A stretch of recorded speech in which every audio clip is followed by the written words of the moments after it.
Lok Sabha seat के ऊपर stick विश्लेषण कर रहे हैं और आज की हमारी सीट है सिरसा लोकसभा सीट। जी हाँ, इस सिरसा लोकसभा सीट में आज हम आपको बारीकी से बता रहे हैं कि आखिरकार कौन सी पार्टी का उम्मीदवार यहां पर ज्यादा हैवी रहेगा। वहीं अगर हम बात करें विधानसभा हलकों की, सिरसा लोकसभा सीट के अंदर 9 विधानसभा हलके आते हैं, जिनमें एलनाबाद, कालांवाली, टोहाना, डबवाली, नरवाना, फतेहाबाद, रतिया, रानिया और सिरसा।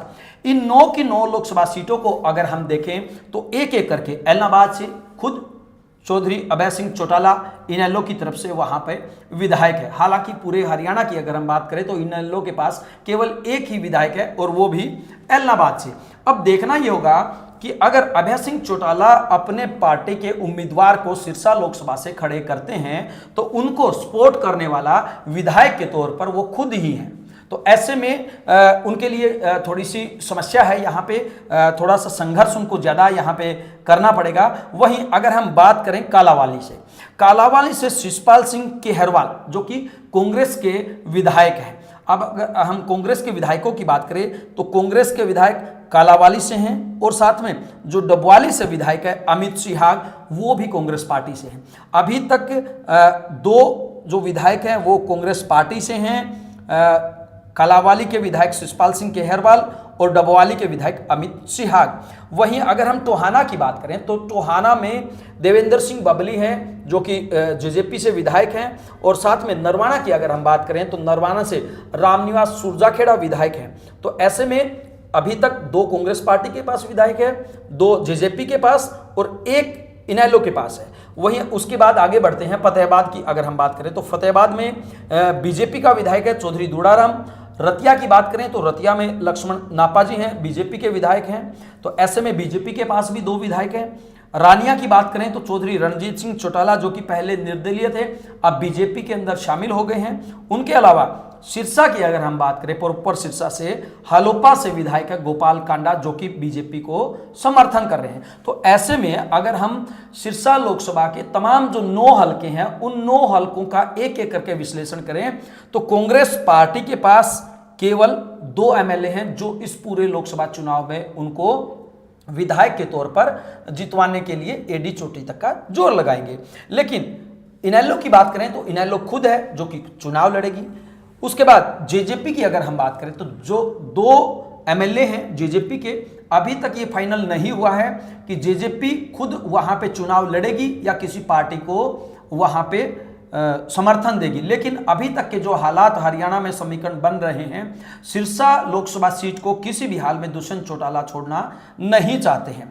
उसके बाद अगर हम बात करें बीजेपी के पास भी 2 एमएलए हैं।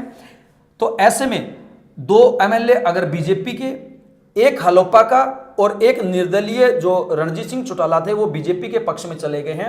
तो 4 ऐसे विधायक हो गए हैं, खुद 2 बीजेपी के और 2 उनको समर्थन करने वाले। तो 9 में से 4 विधायकों के साथ सबसे मजबूती के तौर पर जो यहाँ पे सिरसा लोकसभा सीट से अभी तक के आंकड़ों में जो आगे है वो बीजेपी पार्टी है। प्रदीप जी, अगर हम ऐसे समीकरण देखें कि जिस प्रकार से 2019 के चुनाव में जनता ने विधायकों को चुना था तो बीजेपी के पास पहले से ही 2 हैं, एक हलोपा का समर्थन है उनका पूरा और दूसरा चौधरी रणजीत सिंह चौटाला ने भी बीजेपी ज्वाइन कर लिए। 4 तो इनके पास खुद के एक तरह से हम कह सकते हैं विधायक हो गए हैं। ऐसी इसके बीजेपी के अलावा कोई सी और पार्टी नहीं है जिसके पास 2 से ज़्यादा विधायक हो। तो क्या मानते हैं कहीं ना कहीं यहाँ पे मजबूती में माफ कीजिएगा बीजेपी नजर आ रही है? देखिए अजय जी, जहाँ तक आपने कहा कि 4 विधायक हैं, 4 के अतिरिक्त जो जननायक जनता पार्टी के 2 विधायक हैं, टोहाना से देवेंद्र सिंह बबली और नरवाना से रामनिवास जी, वो दोनों विधायक भी आज जननायक जनता पार्टी के साथ नहीं हैं और वो लगभग भारतीय जनता पार्टी के साथ हैं जी। और जहां तक बात 2019 के चुनाव की आपने करी, 2019 के चुनाव के बाद बहुत कुछ बदल गया है। 2019 के चुनाव के वक्त डबवाली से दुष्यंत चौटाला की मां श्रीमती नैना जी डबवाली से विधायक थी जी। उस वक्त आज सिरसा का जो क्षेत्र है उसमें काफ़ी कुछ बदलाव राजनीतिक रूप से आया है। जैसे पिछले विधानसभा चुनाव में चौधरी रणजीत सिंह के सामने जो उम्मीदवार थे हलोपा के गोविंद कांडा, वो आज भारतीय जनता पार्टी में शामिल हो चुके हैं। उन्होंने पिछला चुनाव उपचुनाव अभय सिंह चौटाला के सामने लड़ा था।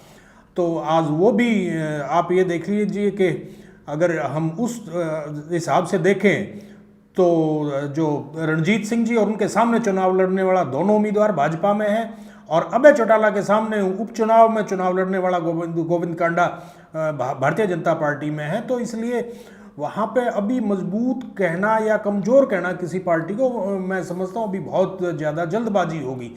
जहाँ तक सिरसा लोकसभा की बात है, वहाँ पे जैसे अभय सिंह चौटाला हैं, उनका क्या वो रणनीति अपनाते हैं, दुष्यंत चौटाला क्या रणनीति अपनाते हैं। क्योंकि देखिए एक बात बड़ी स्पष्ट है कि अभय सिंह चौटाला की पार्टी यदि वो अपना वहाँ उम्मीदवार उतारती है और दुष्यंत सिंह चौटाला की पार्टी जेजेपी वहाँ से अपना उम्मीदवार उतारती है, तो वो कोई जीतने वाले उम्मीदवार तो कम से कम मैं नहीं मानता कि होंगे, वो तो वोट काटने वाले उम्मीदवार होंगे। और अभय सिंह चौटाला और दुष्यंत चौटाला भारतीय जनता पार्टी को फायदा पहुंचाने के लिए वोट कटवा बनना चाहते हैं या भारतीय जनता पार्टी के सामने एक मजबूत विपक्ष बनना चाहते हैं, वो तो उनको खुद अपनी राजनीतिक दशा और दिशा निर्धारित करनी पड़ेगी। बाकी अभय सिंह जी क्या रणनीति अपनाते हैं, कांग्रेस पार्टी वहाँ से किस कैंडिडेट को लेके आती है, और दुष्यंत चौटाला वहाँ पे जेजेपी का कौन उम्मीदवार लेके आते हैं, बहुत सारी चीज़ें अभी जब तक उम्मीदवार क्लियर नहीं होते हैं सभी पार्टियों के, तब तक सिरसा सीट का सटीक आकलन मैं नहीं समझता कि कुछ हम किसी अच्छे नतीजे पे पहुंच पाएंगे। जी बिल्कुल। सिरसा सीट की अगर हम रोचक तथ्यों की बात करें, जिस प्रकार से एक एक करके रोचक तथ्य हम बता रहे हैं, तो अभी तक 10 उम्मीदवार ऐसे रहे हैं जो सिरसा से बाहर के थे लेकिन सिरसा लोकसभा सीट से सांसद बने हैं। लेकिन यहाँ पर 3 ऐसे सांसद हैं जो इसी लोकसभा सीट से ताल्लुक रखते हैं। इनमें आत्मा सिंह गिल फतेहाबाद जिले के गांव बलियाला के रहने वाले हैं। 1988 और 1989 में सांसद रहे स्वर्गीय हेतराम जो सिरसा के ही निवासी थे, और तीसरे 2014 में सांसद बने चरणजीत सिंह जो कि सिरसा जिले के गांव रोड़ी के रहने वाले हैं। अभी तक कुल जो सांसद बने हैं यहाँ से, उनमें से 10 बाहरी बने हैं और केवल ये 3 ऐसे हैं जो यहीं के रहने वाले हैं। वहीं सिरसा लोकसभा सीट का सियासी इतिहास अगर हम बात करें उसकी, तो सिरसा सीट का सियासी इतिहास भी बड़ा रोचक रहा है। विजेता बनने वाले उम्मीदवारों में सबसे अधिक मत प्रतिशत लेने का रिकॉर्ड जनता दल के चांदराम के नाम है। जी हाँ, हम आपको बता दें कि सिरसा लोकसभा सीट से जो उम्मीदवार खड़े हुए हैं उनमें सबसे ज़्यादा जो वोट प्रतिशत लेने का जो रिकॉर्ड है वो जनता दल के चांदराम के पास है, जिन्होंने 1977 में जनता दल की टिकट पर जनता पार्टी की टिकट पर 3,95,788 वोटों में से 2,70,801 यानी 68.44% के करीब वोट हासिल किए थे।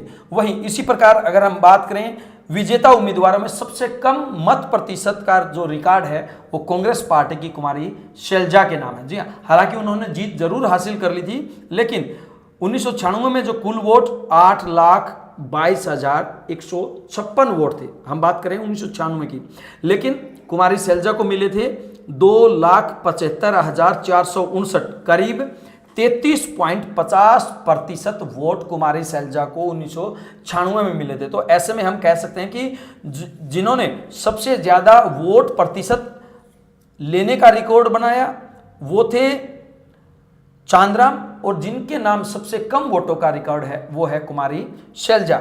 इसके अलावा अगर हम 2019 की बात करें तो मोदी की लहर थी। मोदी लहर में सुनीता दुग्गल ने 7,14,000 वोट लेते हुए कांग्रेस के अशोक तंवर को 3,09,000 वोटों से हराया था। और सिरसा लोकसभा सीट की एक और खासियत यह है कि अभी तक सिरसा लोकसभा सीट से केवल 3 ही महिलाएं सांसद रह चुकी हैं, और 3 महिलाओं में 1991 की बात करें या 1996 की बात करें तो 2 बार कुमारी शैलजा सिरसा लोकसभा सीट से सांसद रह चुकी हैं, और 2019 में कुमारी शैलजा यहां से सांसद बनी थी। माफ कीजिए, सुनीता दुग्गल 2019 में यहां से सांसद बनी थी। प्रदीप जी, इतिहास काफी रोचक है और खास बात यह है कि बाहरी लोगों को तवज्जो यहाँ पर ज़्यादा मिलती है।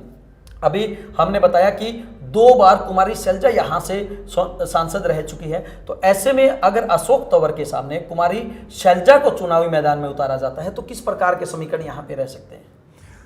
देखिए अजय जी, जहाँ तक आपने कहा कि कुमारी शैलजा को यदि उम्मीदवार बनाया जा सकता है, तो मैं ये समझता हूँ कि निश्चित तौर पे कुमारी शैलजा वहाँ पे सबसे मजबूत उम्मीदवार कांग्रेस की हैं जी, क्योंकि बड़े लंबे समय से उनका जुड़ाव रहा है। उनके पिताजी 4 बार वहाँ से सांसद रहे, 2 बार वो रही जी, तो उनकी कर्म भूमि, उनके परिवार की कर्म भूमि, उनकी कर्म भूमि सिरसा रही है और वो आज भी सिरसा के कार्यकर्ताओं के साथ लगातार जुड़ी रहती हैं। तो निश्चित तौर पे कुमारी शैलजा वहाँ पे सबसे मजबूत उम्मीदवार होंगी और कोई ताज्जुब नहीं होगा कि कुमारी शैलजा वहाँ से यदि कांग्रेस पार्टी उनको उम्मीदवार बनाती है तो कि कोई ताज्जुब नहीं होगा कि वो वहाँ से अच्छे मतों से जीत दर्ज कर सकती हैं। जहाँ तक आपने कहा कि वहाँ से स्थानीय जो उम्मीदवार जीते हैं चरणजीत सिंह जी रोड़ी हों, आप ये देखिए चरणजीत सिंह रोड़ी INLD की टिकट पर सांसद बने थे और आज वो कांग्रेस पार्टी के टिकट के दावेदार हैं। तो आज वही बात है कि सब कुछ समय बदल चुका है। तो आप देखिए, जब तक, फिर मैं वही बात बार बार दोहराना चाहूँगा कि जब तक टिकटों का डिक्लेयर पार्टियां अपना स्थिति क्लियर नहीं होती तब तक वहाँ पर नहीं। हाँ, निश्चित तौर पे कुमारी शैलजा सबसे मजबूत उम्मीदवार कांग्रेस पार्टी की हैं क्योंकि उनका कद भी बड़ा है और कार्यकर्ताओं को ये भी है कि यदि वो यहाँ से सांसद बन के जाती हैं तो कांग्रेस पार्टी में उनका कद बड़ा है और वो यदि केंद्र में कांग्रेस पार्टी की सरकार आती है तो वो मंत्री पहले भी रही हैं, वो आगे भी मंत्री बनेंगी या कांग्रेस पार्टी के संगठन में भी वो महासचिव हैं। तो कम से कम अशोक तंवर जी का तो जैसा कि दिखाई पड़ता है कि वो सिर्फ एक सांसद तक सीमित रह सकते हैं, जबकि कुमारी शैलजा यदि कांग्रेस पार्टी की सरकार आती है तो वो केंद्र में निश्चित तौर पर मंत्री बनेंगी और लोगों को ये उनके कार्यकर्ताओं को इस बात का भी एक बहुत बड़ा सहारा मिलता है, मदद मिलती है कि उनका नुमाइंदा केंद्र में मंत्री के पद पे विराजमान होता है। तो मैं समझता हूं कि कुमारी शैलजा वहां पे निश्चित तौर पर सबसे मजबूत उम्मीदवार होंगी कांग्रेस पार्टी। जी बिल्कुल, सबसे मजबूत उम्मीदवार होगी। लगातार पल पल की अपडेट से हम आपको रूबरू करवा रहे हैं और बड़ी बारीकी से आपको ये बताने की, समझाने की कोशिश कर रहे हैं कि सिरसा लोकसभा सीट से अब की बार किसके सिर पर चौधर का ताज सजेगा। वहीं एक एक करके एक जो पॉइंट है उन पॉइंटों के बारे में हम आपको समझा रहे हैं कि आखिरकार वहां से क्या कुछ समीकरण रहने वाले हैं। प्रदीप जी, अगर हम बात करें इनेलो के उम्मीदवार की, तो इनेलो उम्मीदवार और जेजेपी का उम्मीदवार, ये दोनों पार्टियां भी वहां पे ये कह रही हैं कि हम भी अपना उम्मीदवार यहां पे जरूर खड़ा करेंगे। तो ऐसे में कौन सा वो उम्मीदवार हो सकता है जो सबसे ज्यादा मजबूत रह सकता है? लेकिन इसी कड़ी में आइए आपको ले चलते हैं सीधे सिरसा से वरिष्ठ पत्रकार व पॉलिटिकल एक्सपर्ट हमारे साथ जुड़ चुके हैं, नवदीप सेतिया जी। नवदीप जी, स्वागत आपका बिंदास हरियाणा में। जी शुक्रिया अजय जी, शुक्रिया जी। बिल्कुल, तमाम दर्शकों को हम बता दें कि हर रोज एक लोकसभा सीट के ऊपर हम सर्वे करते हैं और तमाम दर्शकों को ये बताने की, दिखाने की कोशिश करते हैं आंकड़ों के आधार पे कि आखिरकार इस लोकसभा सीट में कौन ज्यादा हैवी रहेगा। और जो आज हमारे साथ पॉलिटिकल एक्सपर्ट व साथ में वरिष्ठ पत्रकार जुड़े हैं, नवदीप सेतिया जी, इनका राजनीति से और पत्रकारिता से बहुत लंबा अनुभव है और निश्चित रूप से आज तक इन्होंने जिस प्रकार की भविष्यवाणी की है, अपने अनुभव के आधार पर जिस प्रकार से इन्होंने तथ्य इकट्ठे किए हैं, वो हमेशा स्टिक रहे हैं। उन्हीं की जुबानी हम आपको सुनाते हैं। नवदीप जी, स्वागत आपका बिंदास हरियाणा में। जी मेहरबानी, शुक्रिया जी। जी नवदीप जी, अगर हम बात करें सिरसा के हालात की, तो क्या कुछ समीकरण 2024 के चुनाव में सिरसा में रहेंगे? देखिए अजय जी, जैसा कि दर्शकों को मालूम है कि भारतीय जनता पार्टी ने यहाँ से अशोक तंवर को उम्मीदवार बनाया है जी। कांग्रेस की तरफ से जो 3-4 नाम जो चर्चा में चल रहे हैं, उनमें कुमारी शैलजा नाम जो है सबसे टॉप पर आ रहा है जी। और पीछे कुछ सर्वे जो हुए थे उनमें भी कुमारी शैलजा जो है वो अन्य उम्मीदवारों की तुलना में उनकी दावेदारी मजबूत नजर आ रही है जी। कुमारी शैलजा 1991 और 1996 में सिरसा से सांसद रह चुकी हैं। यहाँ उनकी पुरानी टीम है और यहाँ के मुद्दों से भी वे भली भांति वाकिफ हैं जी। इसी तरह से डॉक्टर सुशील इंदौरा जी, जो 1998 और 1999 में 2 बार इंडियन नेशनल लोकदल की टिकट पर सांसद बने थे, उनका नाम भी चर्चा में है जी। 2014 में इंडियन नेशनल लोकदल से ही सांसद बने चरणजीत सिंह रोड़ी भी का भी नाम चर्चा में है जी। और अगर हम कांग्रेस से इतर जननायक जनता पार्टी की बात करें तो जननायक जनता पार्टी ने भी आज साफ कर दिया है कि वो प्रदेश की सभी तमाम 10 लोकसभा सीटों पर चुनाव लड़ेगी। पिछली बार जननायक जनता पार्टी से निर्मल सिंह मलड़ी उम्मीदवार थे, उनको लगभग 95,000 वोट मिले थे जी। तो ऐसे में यह कयास लगाए जा रहे हैं कि यहाँ पर इनेलो भी अपना उम्मीदवार उतारेगी, गृह जिला होने के नाते जेजेपी भी होगी, भारतीय जनता पार्टी ने अपना उम्मीदवार घोषित कर दिया है और अब कांग्रेस की तरफ सभी की निगाहें लगी हुई हैं जी। तो सिरसा की जो समीकरण है लोहान जी, वो इसमें कई फैक्टर काम करते हैं। यहाँ पर जातिगत जो समीकरण है वो सबसे महत्वपूर्ण भूमिका अदा करते हैं। हालांकि जातिगत समीकरणों से हमें बचना चाहिए, लेकिन राजनीति में जातिगत समीकरण अहम रोल अदा करते हैं तो उस पर चर्चा करना जरूरी हो जाता है जी। सिरसा में लगभग 19,24,000 मतदाता हैं जी। इनमें से लगभग अनुसूचित समुदाय के लगभग 7.5 लाख वोटर्स हैं जी। बिल्कुल, जिनमें मजहबी सिख और तमाम जातियां इसके अंदर शामिल है। हाँ जी, हाँ जी। इसमें चमार कास्ट भी आ जाती है, इसमें धानक भी है, वाल्मीकि भी है, मजबी सिख भी है जी। तो ये लगभग 7.5 लाख के आसपास है और ये एक निर्णायक और प्रभावी वोट बैंक है जी। और यही वजह है कि अक्सर राजनीतिक पार्टियां जो हरियाणा में जाति को आधार देखकर अक्सर जो है उम्मीदवारों की घोषणा करती हैं जी। अब चूंकि भारतीय जनता पार्टी की ओर से अंबाला से बंतो कटारिया और सिरसा से जो 2 SC सीट है वहां से डॉक्टर अशोक तंवर को टिकट दिया है, वो SC A कम्युनिटी से ताल्लुक रखते हैं जी। अब जो है राजनीतिक मंचों पर सिरसा सीट से SC B के लोग जो है यहाँ अपनी दावेदारी पेश कर रहे हैं कि उन्हें टिकट कांग्रेस की ओर से दी जानी चाहिए जी। पीछे अखिल भारतीय मजहबी महासभा की ओर से एक प्रेस कॉन्फ्रेंस का भी आयोजन किया गया था और वे लगातार जो है जनता के बीच भी जा रहे हैं और उन्होंने उदय भान और भूपेंद्र सिंह हुड्डा से भी मुलाकात की थी जी। तो यह देखना दिलचस्प होगा कि कांग्रेस किस तरह के उम्मीदवार को उतारती है। हालांकि ऐसा नहीं है कि जब SC A को टिकट दिया गया हो अतीत में तो वहां कि दूसरे दल ने SC B को दिया हो। बहुत बार मतलब SC A भी चुनाव लड़ते रहे हैं तमाम दलों से जी। तो ये एक महत्वपूर्ण मुद्दा है। दूसरा महत्वपूर्ण मुद्दा ये है कि देखो 5 साल हो चुके हैं भारतीय जनता पार्टी के दूसरे टर्म को जी।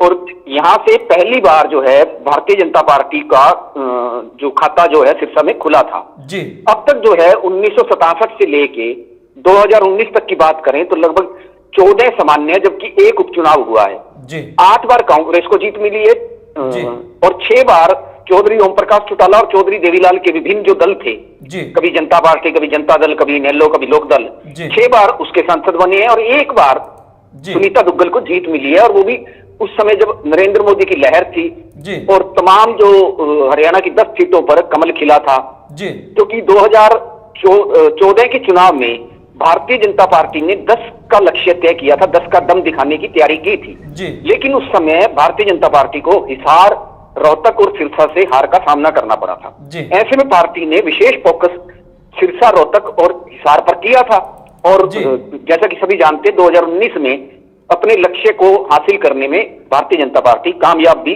हो गई थी जी। एक बार फिर से सिरसा पर विशेष फोकस किया जा रहा है, रोहतक और सिरसा पर भारतीय जनता पार्टी की ओर से। भारतीय जनता पार्टी की ओर से विशेष मिशन के अंतर्गत प्रदेश और देश की मिलाकर लगभग 140 ऐसी सीटें हैं जिनमें सिरसा और रोहतक भी शामिल है, जिन पर एक खास रणनीति के तहत आगे बढ़ा जा रहा है जी। अब जो मौजूदा हालात के लिहाज से चल रही हैं चीजें, तो उसमें आप ये देखिए कि भारतीय जनता पार्टी ने रणजीत सिंह को हिसार से उम्मीदवार बनाया है जी। बिल्कुल।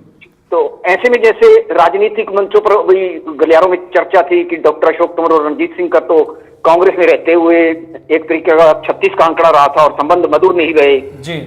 तो लेकिन भारतीय जनता पार्टी जो है वो चुनाव मैनेजमेंट में सबसे माहिर पार्टी बन चुकी है पिछले 10 सालों में। इलेक्शन मैनेजमेंट के मामले में उसका कोई खानी नहीं है जी। क्योंकि अब ये देखिए आप रणजीत सिंह को उधर उम्मीदवार बनाया तो रणजीत सिंह नेचुरल तरीके से डॉक्टर अशोक तंवर की मदद करेंगे और भीतरघात का सवाल जो है वो पैदा नहीं होता जी। अशोक तंवर के पक्ष में यह भी एक बात है कि जजपा से जो 2 विधायक हैं देवेंद्र बबली टोहाना से और नरवाना से रामनिवास सुरजाखेड़ा, जी। वो भी अब बीजेपी के समर्थन में है। तो एक विधायक का अपने क्षेत्र में काफी प्रभाव माना जाता है जी। एक वो ऑलरेडी एक स्थापित चेहरा होता है जी। तो वो उनको साथ मिलेगा। लक्ष्मण नापा और दूरा राम जो विधायक हैं उनके साथ आने से भी उनको मजबूती मिलेगी। लेकिन महत्वपूर्ण बात यह है कि कांग्रेस से कैंडिडेट कौन होता है। जी। अब एक नैरेटिव पिछले काफी दिनों से चल रहा है कि अगर कुमारी शैलजा आती हैं तो कुमारी शैलजा की जो छवि एक है जनता के बीच में जी। वो एक कदावर नेत्री के रूप में सोनिया गांधी के दरबार में उनको भरोसेमंद माना जाता है। जी। दूसरा, वे निर्विवादित नेत्री रही हैं। उन्होंने कभी भी नकारात्मक राजनीति नहीं की और कभी नकारात्मक टिप्पणी नहीं आई। जी। चाहे उन्हें कांग्रेस का प्रदेशाध्यक्ष पद से हटाया गया, चाहे वो राज्यसभा सदस्य की दावेदार थी, लेकिन उन्होंने हमेशा ही सॉफ्ट पॉलिटिक्स की है। और राजनीतिक गलियारों में यह नैरेटिव अब आम चल रहा है कि कुमारी शैलजा जो हैं अगर आती हैं तो काफी कड़ा मुकाबला देखने को मिलेगा। लेकिन जिस तरह से पीछे भी चुनाव हुआ था तो उस समय जो इनेलो और जजपा को वोट मिले थे वो वोट बैंक ज्यादातर कांग्रेस का ही था। 95,000 वोट लगभग निर्मल सिंह मलड़ी जजपा के उम्मीदवार को मिले थे। 88,000 वोट इंडियन नेशनल लोकदल के चरणजीत सिंह रोड़ी को मिले थे। तो इस तरह से यह 1,83,000 वोट आंकड़ा काफी बड़ा है। और इस बार भी कहीं ना कहीं जजपा और इनेलो जो है उनका वोट बैंक जो है जो मिलेगा वो कहीं ना कहीं कांग्रेस का ही वोट बैंक नुकसान कांग्रेस का ही गिरावट में दर्ज किया जाएगा। जी जी बिल्कुल। देखिए, तमाम दर्शकों को हम बता दें कि सिरसा लोकसभा सीट के ऊपर सटीक विश्लेषण देने के लिए हमारे साथ वरिष्ठ पत्रकार और साथ में राजनीतिक विश्लेषक जुड़े हुए हैं। प्रदीप जी, क्या पूछना चाहते हैं आप सेतिया जी से? मैं सेतिया जी से एक चीज़ थोड़ा सा जानकारी लेना चाहूँगा। सेतिया जी, जैसे हिसार सीट से कुलदीप बिश्नोई कांग्रेस भारतीय जनता पार्टी के टिकट के दावेदार थे और सिरसा सीट पर लगभग 50,000 बिश्नोई वोटर्स हैं। क्या कुलदीप बिश्नोई का बिश्नोई वोटर्स में जो एक दबदबा है उनका रुझान कैसा रहेगा, उस बारे में थोड़ा सा क्या आप कुछ जानकारी दे पाएंगे? जी देखिए प्रदीप जी, ये जाहिर सी बात है कि हम राजनीति में चाहे स्वच्छ विश्लेषण के लिहाज से बहुत से लोग ये टिप्पणियां करते हैं कि जातिगत बातों का विश्लेषण नहीं करना चाहिए, लेकिन जब राजनीति में जाति जो है वो सबसे अहम रोल अदा करती है, खास करके हरियाणा की सियासत में जी, तो वो विश्लेषण फिर कभी सटीक नहीं हो पाता जब हम इसको इस तथ्य को इंक्लूड नहीं करेंगे। जैसा आपने कहा कि यहाँ पे काफी बिश्नोई मतदाता है सिरसा संसदीय क्षेत्र में, तो निश्चित रूप से अपने किसी बिरादरी के नेता को जब वो तवज्जो नहीं मिलती या वो जो उस तरीके की जो उम्मीद होती है वो नहीं हासिल होती, तो स्वाभाविक रूप से वहां उनमें जो है वो रोष देखने को मिलता है। जी हाँ जी, पिछले कुछ दिनों से 2 दिनों से लगभग ट्विटर पर भी लगातार जो है वो बिश्नोई समाज की ओर से एक ट्रेंडिंग ट्वीट चल रहे हैं जी, और लगातार ये कहा जा रहा है कि भारतीय जनता पार्टी ने एक तरह से कुलदीप बिश्नोई के साथ अन्याय किया है। तो इसका असर कहीं ना कहीं चुनावों में नजर आएगा, क्योंकि ये चुनाव बड़े क्षेत्र का होता है, तो इसमें ये गुंजाइश नहीं रहती कि आप जो है रूठे हुए को मनाने की कोशिश नहीं कर सकते जी। लेकिन सेतिया जी, कुलदीप बिश्नोई ने लाइव आकर इस बात को स्वीकार किया है कि उनके बेटे की तरफ से जो ट्वीट किया गया था वो हमने डिलीट कर दिया है और ऐसी कोई बात नहीं है। हम भारत को विकसित राष्ट्र बनाना चाहते हैं और मोदी जी के हाथों को मजबूत करना चाहते हैं। नहीं, बिल्कुल, मैंने वो वीडियो देखा है जिसमें उन्होंने कहा है कि राजस्थान और हरियाणा के जितने भी मेरे समर्थक हैं वो जाहिर तौर पर भारतीय जनता पार्टी और नरेंद्र मोदी के विकसित भारत को मजबूत बनाने के लिए भारतीय जनता पार्टी को वोट करें जी। तो हाँ जी सेतिया साहब, एक बात और बताइए कि सिरसा लोकसभा सीट की अगर हम बात करें तो यहाँ पे क्या मुद्दे हैवी रहते हैं या फिर जातिगत आधार के ऊपर ही पूरा चुनाव लड़ा जाता है? नहीं, देखो, मुद्दे सिरसा संसदीय क्षेत्र के ऐसे मुद्दे हैं जो बिल्कुल हॉट हैं, लेकिन वो हमेशा ही चुनावों में गौण हो जाते हैं जी, क्योंकि लोकसभा चुनाव इतना भारी भरकम चुनाव होता है। 600 से अधिक गांव हैं, लगभग 9 हल्के आ जाते हैं, डबवाड़ी से लेकर नरवाना तक जो है 200 किलोमीटर तक यह क्षेत्र फैला है जी। अब यहाँ अगर मुद्दों की बात करें, जो मुद्दे हैं यहाँ, ड्रग्स जो है वो सबसे बड़ी मेजर प्रॉब्लम है। हर रोज एक नौजवान की मौत हो रही है सरकारी आंकड़े के मुताबिक जी। तो ड्रग्स की बात कोई नहीं कर रहा। दूसरा यहाँ पे क्या है कि सिरसा जो है कॉटन के उत्पादन के मामले में पूरे प्रदेश में पहले स्थान पे है। इसमें अगर हम फतेहाबाद को जोड़ दें और नरवाना को जोड़ दें तो 50% कॉटन जो है इन 3 इलाकों में पैदा होता है जी। किन्नू के सबसे अधिक बाग सिरसा और फतेहाबाद में, और इसको सीट्रस जोन के नाम से जाना जाता है जी। तो यहाँ पर इंडस्ट्री से रिलेटेड कारखानों की अपार संभावनाएं हैं। बावजूद आपको हैरानी होगी कि सिरसा संसदीय क्षेत्र के अंदर एक भी स्पिनिंग मिल नहीं है जी, और कोई भी एग्रो बेस्ड इंडस्ट्री यहाँ पर नहीं है, सिवाय निजी क्षेत्र में लोगों ने जो है वो 38 के करीब जीनिंग फैक्ट्रीज हैं जिनमें कॉटन का जीनिंग किया जाता है जी। तो कहीं ना कहीं तीसरा यहाँ महत्वपूर्ण जी, हाँ जी, तीसरा महत्वपूर्ण मुद्दा है, यहाँ से घग्गर नदी गुजरती है। उस नदी में 7 महीने फैक्ट्रियों का, हिमाचल का और जो पंजाब के शहर हैं उनका सीवरेज का पानी बहता है जी। और आप यकीन मानिए घग्गर के जितने भी गांव हैं घग्गर के किनारे जी, वहां हर गांव में आपको लगभग न्यूनतम जो है 50 मरीज जो है कैंसर के मिलेंगे जी। तो ये एक विकराल समस्या है। लेकिन घग्गर जान ले रही है, नेता जुबान नहीं खोल रहे हैं, ड्रग्स जान ले रहे हैं, नेता जुबान नहीं खोल रहे हैं जी। और ये मुद्दे गौण हो जाते हैं। व्यक्तिगत आरोप प्रत्यारोप का सिलसिला ज्यादा चलता है और वाणी जो है अमर्यादित शब्दों का ज्यादा प्रयोग करती है जी।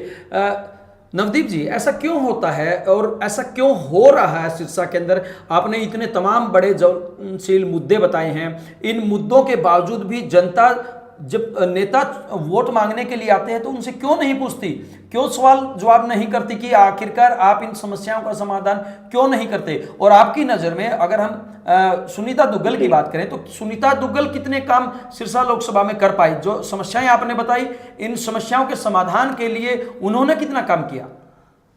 देखिए, सुनीता दुग्गल की जहां तक बात है, देखो रेलवे के लिहाज से अब तक जितने सांसद हुए हैं उनमें सुनीता दुग्गल जो हैं रेलवे के नजरिए से काम करवाने में सबसे टॉप पे रही हैं। त्रिपुरा सुंदरी एक्सप्रेस भी सिरसा को मिली, अभी हाल में कोटा एक्सप्रेस भी सिरसा को मिली जी। इससे पहले जम्मू कटरा एक्सप्रेस वो मिली जी। जयपुर तक अब यहाँ रेलवे के जरिए जा सकते हैं। गोरखपुर धाम पूरे यूपी के साथ जो है सिरसा जुड़ गया जी। अब हालांकि इसमें उनके प्रयास कितने रहे हैं यह बात अलग हो सकती है, लेकिन एक सांसद के रूप में रेलवे जो है ना वो एक बड़ा मुद्दा माना जाता है कि रेलवे के लिहाज से, विकास के लिहाज से सांसद ने क्या किया, क्योंकि सांसद के पास कोटे में 5 करोड़ रुपए होते हैं, उनसे कोई विकास की आप उम्मीद नहीं कर सकते 600 गांव में जी। हाँ, लेकिन उनके लिहाज से जो नेगेटिव पॉइंट रहा कि वो एक सांसद की भूमिका क्या होनी चाहिए कि वो पब्लिक से कनेक्टिविटी होनी चाहिए, क्योंकि उसके पास फंड नहीं होता ज्यादा जी। तो उस मामले में, कनेक्टिविटी के मामले में बहुत उनका जो है नकारात्मक एक छवि जो है रही। किसान आंदोलन के नाम पर वो घर से नहीं निकली, कोरोना में वो बिल्कुल घर से बाहर नहीं निकली।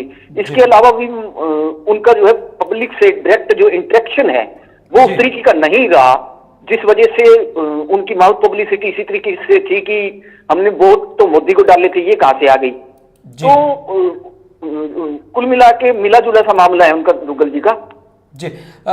सेतिया साहब, एक बात और जानना चाहेंगे, तमाम जो दर्शक हमारे साथ जुड़े हुए हैं वो दर्शक भी ये बात पूछना चाहते हैं कि अगर हम सिरसा लोकसभा क्षेत्र की बात करें तो 9 विधानसभा इसके अंदर आती हैं और इनमें एक इनेलो का विधायक है, 2 कांग्रेस के विधायक हैं, 2 जेजेपी के विधायक हैं, 2 बीजेपी के विधायक है, 1 हलोपा का विधायक है और अभी चौधरी रणजीत सिंह चौटाला की बात करें तो एक जो निर्दलीय विधायक थे वो भी बीजेपी के पाले में चले गए हैं और हलोपा भी लगातार बीजेपी का समर्थन कर रही है। तो ऐसे में अगर हम बीजेपी की बात करें तो अभी खुद के 2 और 2 उनको समर्थन करने वाले 4 विधायकों के साथ अशोक तंवर यहाँ पे मैदान में खड़े हैं।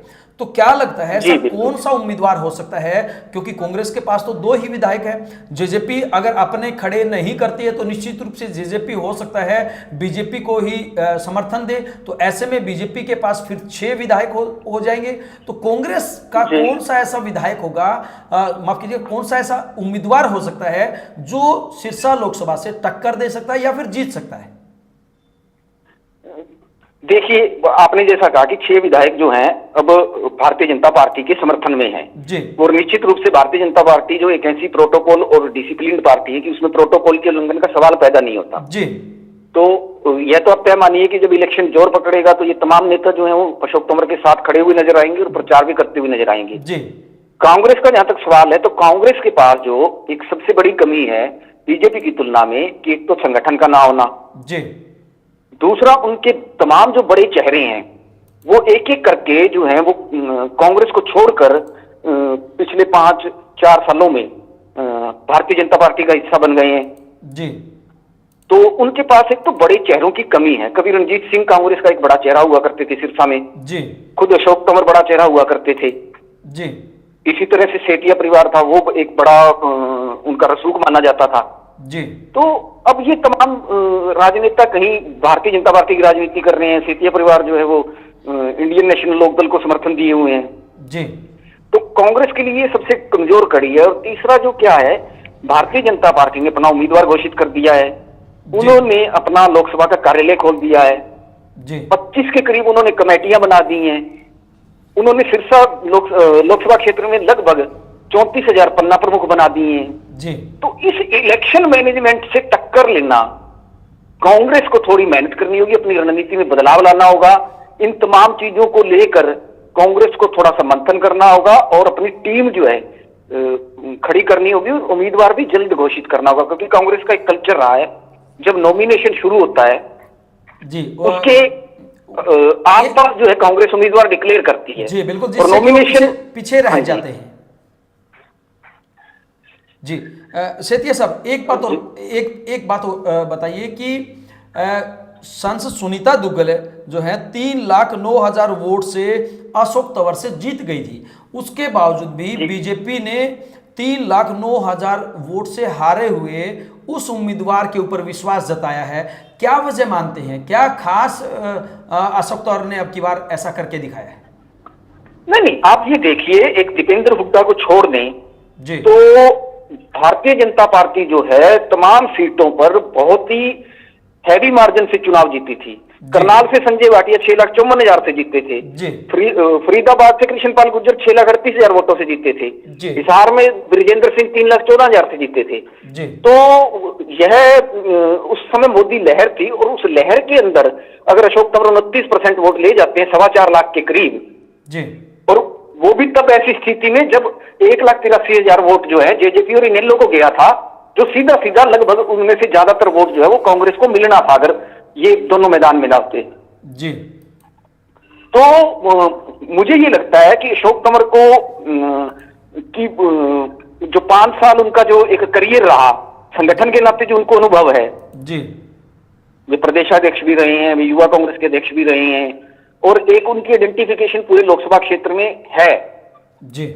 और जैसा मैंने कहा कि दुग्गल का एक नकारात्मक पक्ष यह था कि पब्लिक से इंटरेक्शन बहुत कम थी जी, तो बिल्कुल। वो एक उनको प्लस पॉइंट हुआ तंवर का कि वो जब सांसद थे, चाहे वो कुछ ही है, वो 18 घंटे काम करने वाले युवा लीडर के रूप में हमेशा जो है वो जनता के बीच में रहते थे जी, तो शायद यह इस तरीके के तथ्यों को ध्यान में रखा होगा भारतीय जनता पार्टी ने। क्योंकि देखो भारतीय जनता पार्टी जो है वो पूरे मंथन करके, और जैसा आप सभी को पता है कि लगभग 2-3 सर्वे पार्टी लेवल पे हुए, फिर उन सर्वे की सीआईडी फिर दोबारा इंटरनल सर्वे हुए जी, तो इन पक्षों को उन्होंने देखा होगा तभी उन पर भरोसा जताया है। जी, बिल्कुल। काफी मंथन करने के बाद ही अशोक तंवर को टिकट दी गई है, उनके ऊपर विश्वास जताया है।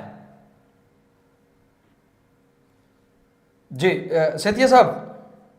हाँ जी, सेठिया साहब, अंतिम प्रश्न, अगर हम बात करें जेजेपी उम्मीदवार की, तो जेजेपी क्या लगता है खुद के उम्मीदवार जिस प्रकार से उनकी तरफ से ऐलान तो किया गया है, वो खुद चुनाव लड़ेंगे फिर या फिर किसी को समर्थन करेंगे? नहीं, देखो जननायक जनता पार्टी ने आज दिल्ली में उनकी पार्लियामेंट अफेयर्स कमेटी की बैठक थी जी, उस संसदीय बोर्ड की मीटिंग में जेजेपी ने स्पष्ट कर दिया कि वो 10 की 10 लोकसभा सीटों पर चुनाव लड़ेंगे क्योंकि हमारी सभी से रायशुमारी हो चुकी है और कार्यकर्ता चाहते हैं 10 की 10 सीटों पर लड़ें जी। और वैसे भी सिरसा से चुनाव लड़ने से तो जेजेपी चूकेगी नहीं क्योंकि वो उनका गृह इलाका है, नहीं तो ये संदेश जाएगा कि अपने गृह इलाका से ही चुनाव लड़ने से गुरेज कर रही है जजपा, तो वो लड़ेगी निश्चित रूप से। और जननायक जनता पार्टी की तरफ से भागीराम या उनके बेटे जी, वो उनका नाम चर्चा में है। भागीराम 5 बार विधायक रहे हैं, 2 बार मंत्री रहे हैं देवीलाल की सरकार में जी। इसके अलावा निर्मल सिंह मलड़ी जो पिछली बार भी चुनाव लड़े थे, उनका नाम भी चर्चा में है। गुरजंट सिंह तिगड़ी एक जजपा के नेता हैं उनका नाम भी चर्चा में है। तो मुझे लगता है कि आने वाले कुछ दिनों में ये सारी तस्वीरें साफ हो जाएंगी, फिर उसके बाद आकलन करना थोड़ा सा आसान रहेगा, क्योंकि अभी जो है सियासी पिच पर ओपनिंग बल्लेबाज के रूप में अशोक तंवर ही आए हैं। ताकि बल्लेबाज और गेंदबाज जब आएंगे तब पता लगेगा कि गेंद किस करवट बैठती है। जी बिल्कुल, अभी तक अगर हम बात करें तो चुनावी मैदान में केवल एक ही उम्मीदवार आए हैं, इसी वजह से तस्वीर पूरी तरह से साफ नहीं है। धन्यवाद नवदीप सेतिया जी, बिंदास हरियाणा के साथ जुड़ने के लिए और अपना कीमती समय देने के लिए। हम आपको बता दें कि वरिष्ठ पत्रकार व पॉलिटिकल एक्सपर्ट नवदीप सेतिया जी ने बिल्कुल बारीकी से तमाम प्रदेशवासियों को बताया कि आखिरकार सिरसा लोकसभा सीट के ऊपर क्या कुछ रहने वाला है, किस प्रकार से चुनावी समीकरण रहेंगे और कौन यहां से हैवी उम्मीदवार रह सकता है। उन्हीं की जुबानी हमने आपको सुनवा। लगातार पल पल की